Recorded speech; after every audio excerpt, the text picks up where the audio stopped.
ದೇಶವ್ಯಾಪಿ ಅಂದರೆ ಬಹುಭಾಗಗಳಲ್ಲಿ ಎಲ್ಲ ಅಲ್ಲ, ವರುಣನ ಆರ್ಭಟ ಆಗಬಹುದಾದ ಕಡೆಯೆಲ್ಲ ಆಗಿದೆ.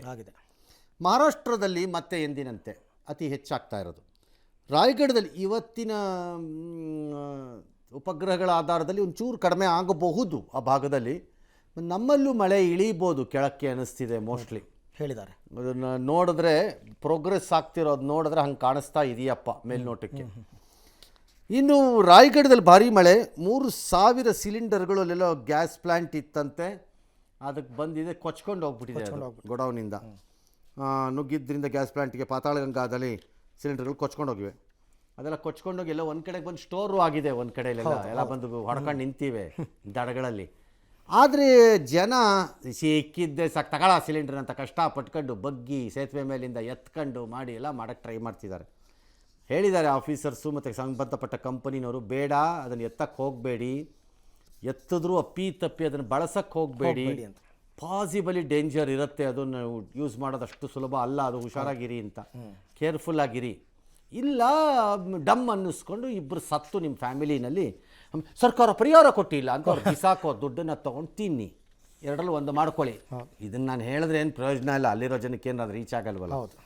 ಇನ್ನು ಗುಜರಾತ್ನಲ್ಲಿ ಸೂರತ್ತಲ್ಲೆಲ್ಲೋ 200 ವರ್ಷದಲ್ಲಾಗಿಲ್ಲದೆ ಇರೋ ಮಳೆ ಆಗಿದೆ. 200 ವರ್ಷ, ಅಮೇಝಿಂಗ್ ಅದು. ಹಿಂಗಾದಾಗ ಯಾವ ನಗರ, ಯಾವ ಪಟ್ಟಣ, ಯಾವ ದೇಶ ತಯಾರಿ ಆಗೋಕ್ಕಾಗತ್ತೆ? ಆಗಲ್ಲ. ಕರೆಕ್ಟ್. ಯಾರಾಗ್ತಾರೆ? ದೆಹಲಿ ಮತ್ತು NCR ಪ್ರದೇಶದಲ್ಲಿ ಭಾರಿ ಮಳೆ, ಅಲ್ಲೂ ಎಲ್ಲ ಅಷ್ಟೇ. ಗುರ್ಗಾಂವಲ್ಲೆಲ್ಲ ಸಿಕ್ಕಾಬಟ್ಟೆ ನೀರು ತೇಲಾಡ್ತಾ ಇದೆ. ಹೌದು. ಇದೆಲ್ಲ ನೋಡಿದ ಮೇಲೆ ಅಂದ್ಕೊಂಡೆ, ಇಲ್ಲಿವರೆಗೆ ಬೆಂಗಳೂರು ತೇಲಿದೆ, ನಾನು ತೇಲಿಲ್ಲ ಅನ್ನಲ್ಲ, ಆದರೆ ಬೆಂಗಳೂರಲ್ಲಿ ನಿರ್ದಿಷ್ಟ ಪ್ರದೇಶಗಳು ತೇಲುತ್ತೆ, ಎಲ್ಲ ಕಡೆ ಆಗಲ್ಲ, ಹೋಲೇ ತೇಲಲ್ಲ ನಮ್ಮಲ್ಲಿ. ಹೌದು, ನಮ್ಮಲ್ಲಿ ಕೆಲವು ನಿರ್ದಿಷ್ಟ ಪ್ರದೇಶಗಳಿವೆ, ಆ ನಿರ್ದಿಷ್ಟ ಪ್ರದೇಶಗಳು ತೇಲ್ತಾ ಇರ್ತವೆ. ನಿಜ. ಹಂಗಿದೆ ನಮ್ಮ ಪರಿಸ್ಥಿತಿ. ಇದು ಹಂಗಿಲ್ಲ, ಇಲ್ಲಿ ಹೋಲ್ ಸಿಟಿನೇ ತೇಲ್ತಾ ಇದೆ ಇಲ್ಲಿ. ನಿಜ. ಆದರೆ ನ್ಯಾಷನಲ್ ಮಾಧ್ಯಮಗಳಲ್ಲಿ ಕೆಲವರು ಆ ಟೈಮ್ಗಳೆಲ್ಲ ಏನು ಬುರುಡ ಬಿಡಿದ್ರೆ ಬೆಂಗಳೂರು ಮುಳುಗೇ ಹೋಯ್ತು, ಕ್ಲೋಸ್ ಅನ್ನಂಗೆ ಮಾತಾಡ್ತಾರೆ. ಇದೆಲ್ಲ ಏನು? ಇದು ಹಂಗೇನೆ, ಇದೆಲ್ಲ ಇದಕ್ಕೆ ಅಪ್ಪನಂಗಿದೆ. ಹೌದು, ಈಗಲೂ ಹೇಳ್ತೀನಿ, ಇದನ್ನ ನೋಡಿದ ಮೇಲೆ ನಾವೇ ಬೆಟರ್ ಅನ್ನಿಸ್ತಿದೆ ನನಗೆ. ಹೌದು. ಅಲ್ಲಿ ಅಂದರೆ 3 ಗಂಟೆ, 4 ಗಂಟೆ, 5 ಗಂಟೆ ಒಟ್ಟೊಟ್ಟಿಗೆ ಮಳೆ ಹೊಡಿತಾ ಇದೆ. ಅದು ಎಷ್ಟಾರು ಹೊಡ್ಕೊಳ್ಳಿ, ಇಲ್ಲೂ ಹೊಡೆದಿದೆಯಲ್ಲ ಎಷ್ಟೋ ಸರಿ. ಏನು ಹೊಡೆದಿಲ್ವಾ? ಏನೋ ದೆಹಲಿನಲ್ಲೂ ಆಗಿದೆ, ಎಲ್ಲ ಕಡೆನೂ ಆಗಿದೆ. ಯಮುನಾ ನದಿ ನೀರು ಎದ್ದು ಬಂದು ಮೇಲಕ್ಕೆ ಬಂದುಬಿಟ್ಟಿದೆ. ನೋಯ್ಡಾನಲ್ಲೂ ಹಾಗೆ ಆಗಿದೆ, ಮನೆಗಳು ಕುಸ್ತಿದೆ. ಭಾಳ ಕಡೆ ಸ್ಥಳೀಯರು ಕ್ರೇನ್ ಸಹಾಯಗಳಿಂದ ವಾಹನಗಳನ್ನೆಲ್ಲ ಎತ್ಕೊಂಡಿದ್ದಾರೆ. ಹಿಮಾಚಲದಲ್ಲಿ ಒಂದಷ್ಟು ಗುಡ್ಡ ಕುಸಿತ ಆಗಿದೆ. ಹಿಮಾಚಲದಲ್ಲಿ ಆಗುತ್ತೆ ಗುಡ್ಡ ಕುಸಿತ, ಬ್ಯಾಡ್ಲಿ ಮಿಸ್ಯೂಸ್ಡ್ ಸ್ಟೇಟ್ ಅದು. ನೀವು ಭೂಮಿಯನ್ನು ಅವಮಾನಿಸಿದ್ರೆ ಹೀಗೆ ಆಗೋದು.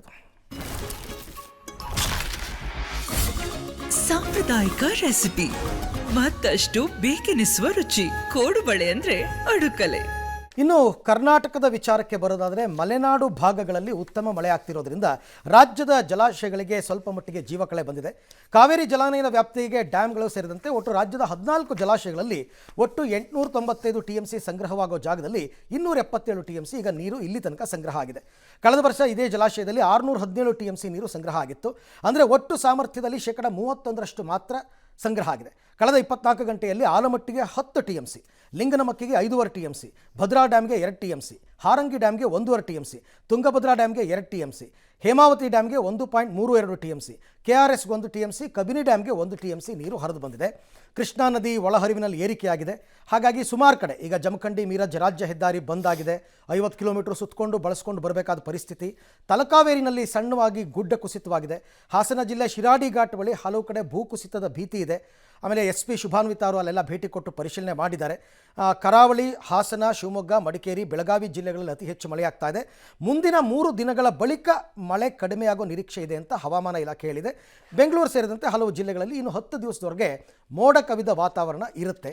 ಆಮೇಲೆ ಈ ನಡುವೆ ಪ್ರತಿ ಕ್ಷೇತ್ರಕ್ಕೆ ಕುಡಿಯೋ ನೀರಿಗೆ 1 ಕೋಟಿ ರೂಪಾಯಿ ಅನುದಾನ ಬಿಡುಗಡೆ ಮಾಡ್ತೀನಿ ಅಂತ ಮುಖ್ಯಮಂತ್ರಿ DK ಶಿವಕುಮಾರ್ ಅವರು ಹೇಳಿದ್ದಾರೆ. ಸೊ ಈ ಡ್ಯಾಮ್ಗಳ ಒಳಹರಿವೆಲ್ಲ ಸ್ವಲ್ಪ ಜಾಸ್ತಿ ಆಗಿದೆ ಸರ್. ಏನು ತುಂಬ ಜಾಸ್ತಿ ಅಲ್ಲ ರೀ ಅದು. ನಿಮ್ಗೆ ಏನು ನಲ್ಲಿನಲ್ಲಿ ಬಕೆಟ್ ಹಿಡ್ಕೊಂಬಂದಂಗೆ ಅದು ಏನು ದೊಡ್ಡದಲ್ಲ ಅದು. ನನ್ನ ಪ್ರಕಾರದಲ್ಲಿ 1 TMC ಬರೋದು, 1/4 TMC ಬರೋದು, ಅರ್ಧ TMC ಬರೋದೆಲ್ಲ ನೀರೇ ಅಲ್ಲ ಅದು. ಅಂದರೆ ದೊಡ್ಡ ಪ್ರಮಾಣದ ನೀರು ಅಲ್ಲ ಅದು. ಬಟ್ ನಿನ್ನೆ ಮೊನ್ನೆ ಸುರಿದಿರೋ ಮಳೆ ರೀಚ್ ಆಗಿ ಜಲಾಶಯಕ್ಕೆ ಬರೋದಕ್ಕೆ ಇನ್ನೂ ಸ್ವಲ್ಪ ಏನೇ ಇರಬಹುದು. You don't have to be ತುಂಬ ಆಶಾದಾಯಕವಾಗಿ ಮಾತಾಡೋದನ್ನು ನಿಲ್ಲಿಸಬೇಕು. ತುಂಬ ಆಶಾದಾಯಕವಾಗಿ ಮಾತಾಡಬೇಡಿ. ಆಶಾದಾಯಕತೆ ಇರಬೇಕು, ಒಪ್ಕೋತೀನಿ ಬೇಕಾದರೆ. ಬಟ್ ಇದಲ್ಲ ನೀರು ಬರಬೇಕಾಗಿರೋದು. ನೋಡೋಣ, ಇನ್ನೂ ಗೊತ್ತಿಲ್ಲ, ವಿ ಡೋಂಟ್ ನೋ ಇನ್ನೂ ಎಷ್ಟರ ಮಟ್ಟಿಗೆ ನೀರು ಬರುತ್ತೆ ಡ್ಯಾಮ್ಗಳಿಗೆ ಅನ್ನೋದು. ಒಂದು ಕಡೆ ಡ್ಯಾಮ್, ಎರಡನೇ ಕಡೆ ಸಣ್ಣ ಮತ್ತು ಮಧ್ಯಮ ನೀರಾವರಿ ಇಲಾಖೆನವರು ಎಲ್ಲರೂ ಒಂದು ಫ್ಯಾಕ್ಟ್ಸ್ ಆ್ಯಂಡ್ ಫಿಗರ್ಸನ್ನು ಕೊಡೋಕ್ಕೆ ಶುರು ಮಾಡಬೇಕು ಇನ್ನು ಮುಂದೆ. ರಾಜ್ಯದಲ್ಲಿ ಕೆರೆಗಳ ಪರಿಸ್ಥಿತಿ ಏನಿದೆ ಅಂತ. ಓಕೆ. ಬರೀ ಡ್ಯಾಮ್ ಕೊಡ್ತಾ ಇರ್ತೀರಿ ನೀವು ಯಾವಾಗಲೂ. ಹೌದು, ಡ್ಯಾಮ್ ಕೊಡ್ತಾರೆ. ಹಾಂ, ಬರೀ ಡ್ಯಾಮೇ ಕರ್ನಾಟಕ ಅಲ್ಲ, ಅದಕ್ಕೆ 4 ಪಟ್ಟಷ್ಟು ಜಮೀನು ಹೊರಗಡೆ ಇದೆ ಅದರಿಂದ, ನೀರಾವರಿಯಿಂದ. ಹಾಗಾಗಿ ಈ ಕೆರೆಗಳಲ್ಲಿ ತುಂಬಿಕೊಳ್ತಿದೆಯಾ ನೀರು ಅನ್ನೋದನ್ನು ಗ್ರಾಮ ಪಂಚಾಯಿತಿ ಲೆವೆಲಲ್ಲಿ ತೆಗೆಸ್ಬೇಕು. ಓಕೆ. ಆದರೆ ಒಂದು ವೇಳೆ ಕೆರೆಗಳಲ್ಲಿ ನೀರು ತುಂಬುತ್ತಾ ಇದ್ದರೆ ಪರಿಸ್ಥಿತಿ ಅಷ್ಟು ಭೀಕರ ಆಗಲ್ಲ. ಓಕೆ. ಡ್ಯಾಮ್ಗಳಿಗೆ ಬರೆದಿದ್ರು ಡ್ಯಾಮ್ ಪ್ರದೇಶದಲ್ಲಿ ಆಗ್ಬೋದು, ಅಲ್ಲಾಗಲ್ಲ. ಹೌದು, ಕೆರೆ ನೀರು ತುಂಬಿಕೊಂಡ್ರೆ ಅಟ್ಲೀಸ್ಟ್ ಕುಡಿಯೋಕ್ಕಾದ್ರೂ ಪ್ರಾಬ್ಲಮ್ ಆಗಲ್ಲ. ಹೌದು ಹೌದು, ಕರೆಕ್ಟ್. ಅಲ್ಲಿ ಅದೊಂದು ತಗೋಬೇಕು. ಏನು ಯಾರು ಕೊಡಲ್ಲ ಅದನ್ನು ನಮಗೆ, ಬರೀ ಡ್ಯಾಮ್ದು ಕೊಡ್ತಾರೆ ಎಲ್ಲ ಕಡೆಯಿಂದ. All right. ಮತ್ತು ಮಣ್ಣಿನ ಕುಸಿತದ ವಿಚಾರ ಹೇಗೆ ಮಾತಾಡ್ತಾ ಇದ್ದೀವಿ ಅಂತಂದರೆ, ಕೆಲವು ದಿನದಿಂದ ನಾನು ನೋಡ್ತಾನೇ ಇದ್ದೀನಿ ಅದನ್ನೆಲ್ಲ. ಮಣ್ಣಿನ ಕುಸಿತ ಆಗಲೇಬಾರ್ದು, ಗುಡ್ಡ ಕುಸಿಲೇಬಾರ್ದು ಅನ್ನೋ ಟೈಪ್ ಮಾತಾಡ್ತಾ ಇದ್ದಾರೆ ಎಲ್ಲರೂ, ಭಾಳ ಜನ. ಹೇಗೆ ಸಾಧ್ಯ? ಗುಡ್ಡ ಕುಸಿತ ಒಂದು ಸಹಜ ಪ್ರಕ್ರಿಯೆ, ಅದು ಆಗಬೇಕು, ಆಗತ್ತೆ. ಹೌದು, ಆಗತ್ತೆ. ಮಳೆ ಬಂದಾಗ ಸ್ವಲ್ಪ ಹೆಚ್ಚಾಗತ್ತೆ. ಮನುಷ್ಯ ವಿಪರೀತ ಆಟ ಆಡಿರೋ ಜಾಗದಲ್ಲಿ ಡಬಲ್ ಹೆಚ್ಚಾಗತ್ತೆ, ಹಾಗೇ ಆಗತ್ತೆ. ಅದರಿಂದ ತುಂಬ ಇದಲ್ಲ. ಕೆಲವು ಕಡೆ ಆಗೋ ಸಂಭವನೀಯ ಸ್ಥಳಗಳು ಅಂತ ಇವರು ಹೋಗ್ತಾರೆ. ಏನು ಸಂಭವನೀಯ ಸ್ಥಳಗಳು ಅಂದರೆ, ಕಳೆದ 2-3 ಸರಿಯಲ್ಲಾಗಿದೆ, ಈ ಸರಿನೂ ಆಗತ್ತೆ ಅಂದ್ಕೊಂಡು ಹೋಗ್ತಿರೋದು ಇವ್ರುಗಳು. ಹಾಗೇನಾಗಬೇಕು ಅಂತ ನಿಯಮ ಇಲ್ಲ ಅಲ್ಲಿ. ಆಮೇಲೆ ಈ ರೋಡ್ಗೆ ಈಗ ಚಾರ್ಮಡಿ ಘಾಟ್ ಮತ್ತು ಇದ್ರನ್ನೆಲ್ಲ ರೋಡಿಗೆ ಬಂದು ಬಿದ್ದು ರೋಡೆಲ್ಲ ಬ್ಲಾಕ್ ಆಗಿಬಿಡುತ್ತಲ್ಲ ಸರ್. ಹಾಗೇ ಆಗುತ್ತೆ. ಏನು ಮಾಡಬೇಕು ಅದಕ್ಕೆ? ನೀವು ರೋಡ್ ಮಾಡಿರೋದು ಎಲ್ಲಿ? ಗುಡ್ಡಗಾಡು ಪ್ರದೇಶದಲ್ಲಿ. ಮತ್ತು ಅಲ್ಲಿಂದ ಮೇಲಿಂದ ಬಂಡೆ ಬರಬಾರ್ದು ಕೆಳಕ್ಕೆ ಅಂದರೆ ಹೇಗೆ ಆಗುತ್ತೆ? ಮತ್ತು ವಯನಾಡಿನಲ್ಲಿ ಗುಡ್ಡ ಕುಸಿತದಲ್ಲಿ ಈಗ 6 ಜನ ಆಗಿದೆ ಸಾವಿನ ಸಂಖ್ಯೆ. ಯಾರೋ ಎಸ್ಕಲೇಟರ್ ಆಪರೇಟ್ರು ಮೊಹಮ್ಮದ್ ಇಮ್ರಾನ್ ಅಂತೆ, ಬಿಹಾರದ. ಆಮೇಲೆ ಇನ್ಯಾರು ಸುರಂಗದ ಇಂಜಿನಿಯರ್ ಹಿಮಾಚಲ್ ಪ್ರದೇಶದವ್ರು ಯಾರೋ ರಾಹುಲ್ ಶರ್ಮಾ. ಇನ್ನೊಬ್ಬರು ಉತ್ತರ ಪ್ರದೇಶ ಮೂಲದ ಸರ್ವೇಯರು ಯಾರು ಅಜರುದ್ದೀನ್ ಅಂತ, ಅವ್ರದ್ದು ಶವ ಸಿಕ್ಕಿದೆ. ಮತ್ತು ಮೇಲಿಂದ 500 ಅಡಿನಲ್ಲಿ JCBಗಳು ಬಿದ್ದೋಗಿವೆ. ಆ ಮಣ್ಣು ಕುಸಿದ ರಭಸಕ್ಕೆ ಅವು ಎಳ್ಕೊಂಬಂದಿವೆ JCBಗಳನ್ನೇ. ಹೌದು, ಎಲ್ಲ ಮಣ್ಣೆಲ್ಲ ಈಗ ಕ್ಲಿಯರ್ ಮಾಡ್ಕೊಂಡಿದ್ದಾರೆ, ಅದರಲ್ಲೇನು ಅನುಮಾನ ಇಲ್ಲ. ಬಟ್ ಕೆಲವರು ಅದನ್ನು ಎಕ್ಸ್ಪ್ಲೈನ್ ಮಾಡಿದ್ದಾರೆ, ಹೇಗೆ ಕುಸ್ಕೋತದು ಅಂತ ಕೆಲವರೆಲ್ಲ ಎಕ್ಸ್ಪ್ಲೈನ್ ಮಾಡಿದ್ದಾರೆ. ಕಾಮಗಾರಿ ನಿಲ್ಲಿಸಿದ್ವಿ, ಹಾಗಾಗಿ ಸಾವು ನೋವು ಕಡಿಮೆ ಆಗಿದೆ ಅಂತ ಕೆಲವರ ಅಭಿಪ್ರಾಯ. ಫೇರ್ ಇರಬಹುದು, ಗೊತ್ತಿಲ್ಲ. अभी तो इधर बेस कैंप में हूँ मैं। बेस कैंप में सेफ है अभी। भारी बारिश के कारण स्लाइड कर गया और काम तो ऐसे फिलहाल बंद था 15-20 दिन से। अभी काम बंदी था, 15-20 आदमी थे इसमें। उसमें सब पंचिंग उंचिंग करके कोई घूम रहे थे, कोई फिर रहे थे, कोई जा रहे थे। बारिश के कारण इधर उधर थे। उसमें 10 लोग तो मिल गए, उसमें सब लोग सेफ हैं और ये 5 लोग अभी भी मिसिंग है। ನಮಗೆ ಟೋಟಲ್ ಇವತ್ತು ಬೆಳಿಗ್ಗೆ 2 ರಿಕವರ್ ಮಾಡಿದ್ದಾರೆ. ಸೊ ಹಾಗಾಗಿ 5 ಡೆತ್ ಟಾಲ್ ಮತ್ತು 3 ಮಿಸ್ಸಿಂಗ್ ಆಗಿದೆ. NDRF is very confident. ನಿನ್ನೆ ನಮಗೆ ವಾತಾವರಣ ಅಷ್ಟೊಂದು ಅನುಕೂಲವಾಗಿರಲಿಲ್ಲ, ಇವತ್ತು ನಮಗೆ ಒಳ್ಳೆ ವಾತಾವರಣ ಕೂಡ ಇದೆ. And team is also very hopeful and confident. Operation swing ಆಗಿ ಕರೆಕ್ಟಾಗಿ ನಡೀತಾ ಇದೆ. 5 ಮತ್ತು 3 ಮಿಸ್ಸಿಂಗು. ಬೇರೆ ಕಡೆ ಲ್ಯಾಂಡ್ಸ್ಲೈಡ್ ಏನೂ ಆಗ್ತಾ ಇಲ್ಲ. ಅಷ್ಟೊಂದು ಡೆಬ್ರಿಸ್ ಇದ್ದಾಗ ಸಾಧಾರಣ ಅದು ಮಡ್ ಸ್ಲಿಪ್ಸ್ ಆಗಿ ಬರ್ತಾ ಇರುತ್ತೆ. ಇನ್ನೇ ಅದನ್ನು ಹುಡುಕೋದೇ ಕಷ್ಟ, ಹೂತೋಗಿರೋ ಶವಗಳನ್ನು ಅಂತೆಲ್ಲ ಹೇಳಿದರು ಸರ್. ಬಟ್ ಹಂಗೂ ಕಷ್ಟಪಟ್ಟು ಇವತ್ತೊಂದು 3 ಶವ ಹೊರಗಡೆ ತೆಗೆದಿದ್ದಾರೆ.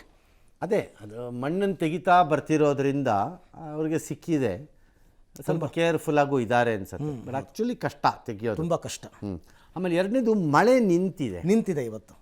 ಅವ್ರಿಗೆ ಸಹಾಯ ಆಗಿರೋದು ಅದು ಮಳೆ ಸ್ವಲ್ಪ ನಿಂತಿದೆ. ಹಂಗಾಗಿ ಸ್ವಲ್ಪ ಕಾಮಗಾರಿ ಮಾಡಲಿಕ್ಕೆ, ಅಂದರೆ ಪರಿಹಾರ ಮಾಡಲಿಕ್ಕೆ, ಅವರು ಮಣ್ಣು ತೆಗಿಯೋಕ್ಕೆ ಮಾಡೋಕ್ಕೆ ಸ್ವಲ್ಪ ಅವಕಾಶ ಆಗಿದೆ. ಇನ್ನು ಬೆಂಗಳೂರು ನಗರದಲ್ಲಿ ಆಪರೇಷನ್ ಫುಟ್ಪಾತ್ ಇವತ್ತು ಕೂಡ ಮುಂದುವರೆದಿದೆ. ಏನೇ ಆದರೂ ಫುಟ್ಪಾತ್ ಒತ್ತುವರಿ ಕೆಲಸವನ್ನು ನಾವು ನಿಲ್ಲಿಸಲ್ಲ ಅಂತ ಬೆಂಗಳೂರು ಅಭಿವೃದ್ಧಿ ಸಚಿವ ಕೃಷ್ಣ ಬೈರೇಗೌಡರು ಹೇಳಿದ್ದಾರೆ. ವ್ಯಾಪಾರಿಗಳ ತೀವ್ರ ವಿರೋಧದ ಹಿನ್ನೆಲೆಯಲ್ಲಿ ಬೀದಿ ಬದಿ ವ್ಯಾಪಾರಿಗಳು ಹಾಗೂ ಸಂಘಟನೆಗಳ ಜೊತೆ ಇವತ್ತು ಸಚಿವರು ಸಭೆ ಮಾಡಿದ್ರು. ಆದರೆ ಸುಪ್ರೀಂ ಕೋರ್ಟ್ ಆದೇಶದಂತೆಯೇ ಒತ್ತುವರಿ ಮಾಡ್ತಾ ಇದ್ದೀವಿ. ಫುಟ್ಪಾತ್ ಒತ್ತುವರಿಯಿಂದ ಇಲ್ಲಿ ತನಕ 900 ಪಾದಚಾರಿಗಳು ಸಾವನ್ನಪ್ಪಿದ್ದಾರೆ. ಮುಖ್ಯ ರಸ್ತೆಗಳನ್ನ ಬಿಟ್ಟು ನೀವು ವ್ಯಾಪಾರ ಮಾಡಿಕೊಳ್ಳಿ, ನಮ್ಮದೇನು ಅಬ್ಜೆಕ್ಷನ್ ಇಲ್ಲ ಅಂತ ಹೇಳಿದ್ದಾರೆ. ಇನ್ನು ಸಚಿವರ ನಿರ್ಧಾರಕ್ಕೆ ಬೀದಿ ಬದಿ ವ್ಯಾಪಾರಿಗಳ ಸಂಘಟನೆಗಳು ಆಕ್ಷೇಪಿಸಿವೆ. ಈ ನಡುವೆ ಬೀದಿ ಬದಿ ವ್ಯಾಪಾರಿಗಳ ಒಕ್ಕೂಟದವರು ರಾಜ್ಯಾಧ್ಯಕ್ಷ ರಂಗಸ್ವಾಮಿ ನೇತೃತ್ವದಲ್ಲಿ DK ಶಿವಕುಮಾರ್ ಅವ್ರನ್ನ ಇವತ್ತು ಭೇಟಿ ಮಾಡಿಬಿಟ್ಟು, ನೋಡಿ ನಾವು ಪರ್ಯಾಯ ವ್ಯವಸ್ಥೆ ಮಾಡ್ಕೋತೀವಿ, ಅಲ್ಲಿ ತನಕ ಇದನ್ನು ಸ್ಟಾಪ್ ಮಾಡಿ ಸದ್ಯಕ್ಕೆ ಅಂತೆಲ್ಲ ಮನವಿ ಸಲ್ಲಿಸಿದ್ದಾರೆ. ಇವತ್ತು 430 ಕಿಲೋಮೀಟರ್ ಒಟ್ಟು ಫುಟ್ಪಾತ್ ಒತ್ತುವರಿ ತೆರವಾಗಿರ್ತಕ್ಕಂಥದ್ದು. ಇವತ್ತು ಕೂಡ ಕೆಲವು ಕಡೆ ಎಲ್ಲ ಫುಟ್ಪಾತ್ ಒತ್ತುವರಿ ತೆರವು ಕಾರ್ಯಾಚರಣೆ ನಡೆದಿದೆ.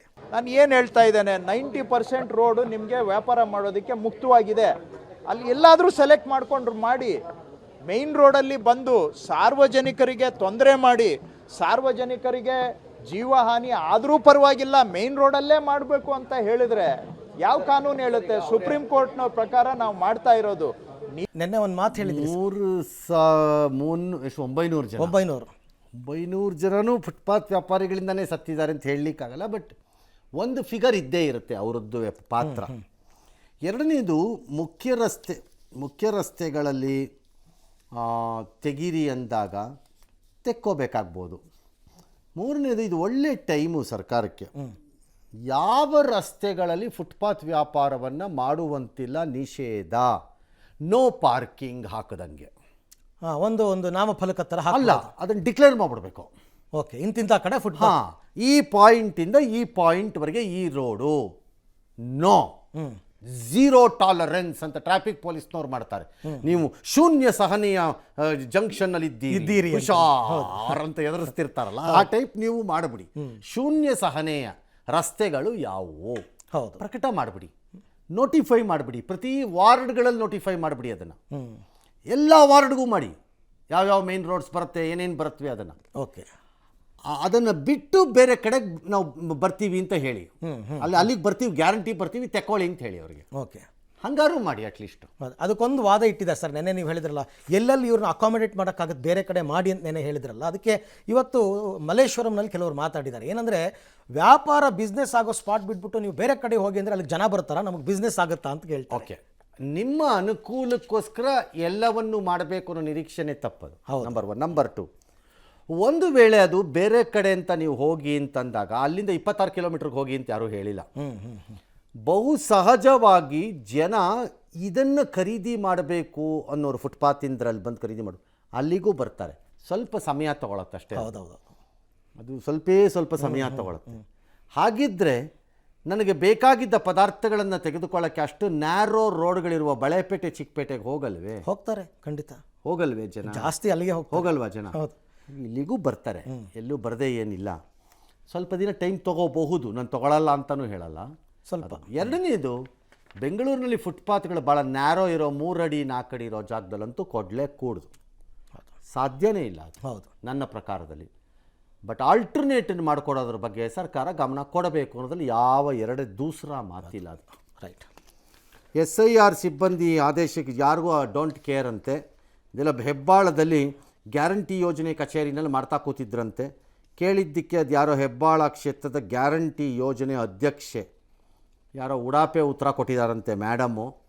ಯಾರ ಮೇಡಮ್ಮು ಉಡಾಪೆ ಕೊಡೋಕ್ಕೆ? ಏನು ಮೇಲಿಂದ ಇಳಿದು ಬಂದಿದ್ದೀರೇನ್ರಿ? ನೀವೇನು ದೇವ್ರೇನ್ರಿ? ಯಾವನ್ರಿ ನಿಮ್ಮನ್ನು ಅಧ್ಯಕ್ಷ ಮಾಡಿದವನು? ಏನು ನಿಮ್ಮ ಕ್ವಾಲಿಫಿಕೇಷನ್ ಏನು? What is your qualification? ಐಸೈ ಉಡಾಫೆ ಅಂತೆ, ಉಡಾಫೆ. ಮೂತಿ ಕೆತ್ಬಿಡ್ತಾರೆ ಅಷ್ಟೇ ಜನ ಹಿಂಗೆ ಆಡಿದ್ರೆ, ಕೊಬ್ಬು ದಿಮಾಕ್ ತೋರಿಸಿದ್ರೆ.